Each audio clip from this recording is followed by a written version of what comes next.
adjournment to discuss this particular very, very hurting and emotional thing.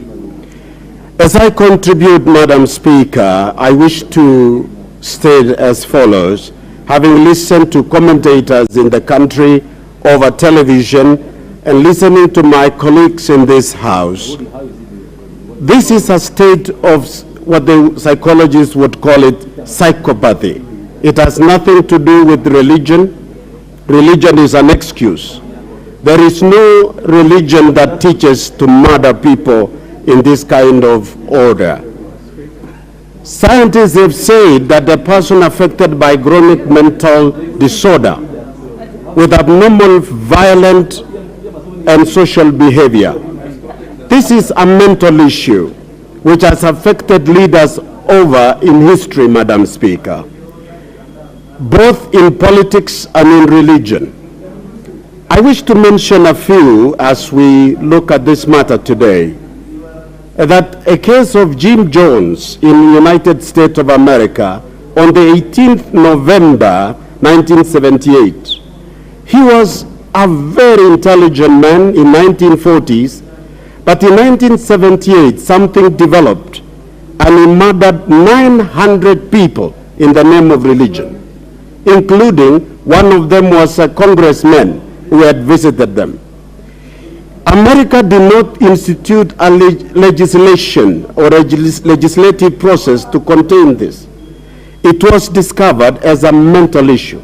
20 years ago, we had another incident in Uganda, what they call Kanungu cult massacre, where someone locked up people, about 700, and murdered them, used in the name of religion.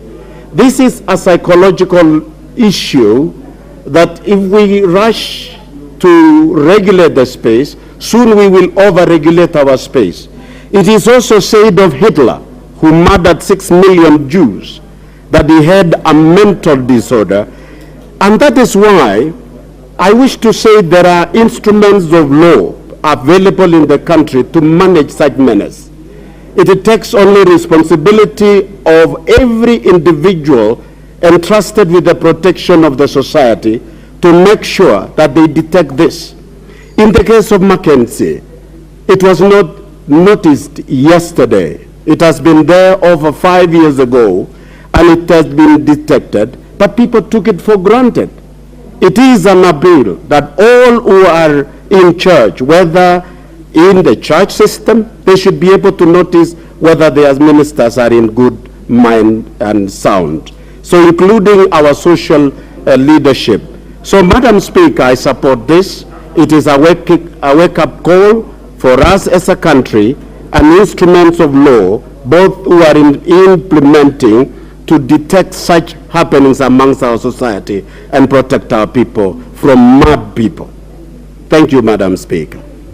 Thank you. Member for Busia, Honorable Catherine Omanyi. Finally, I will use this. Thank you, Madam Speaker. It is actually ludicrous, inconceivable to even hear that at this moment in time, we still have not been warned enough, according to Hosea 4:6, where he says, "My people perish due to lack of knowledge."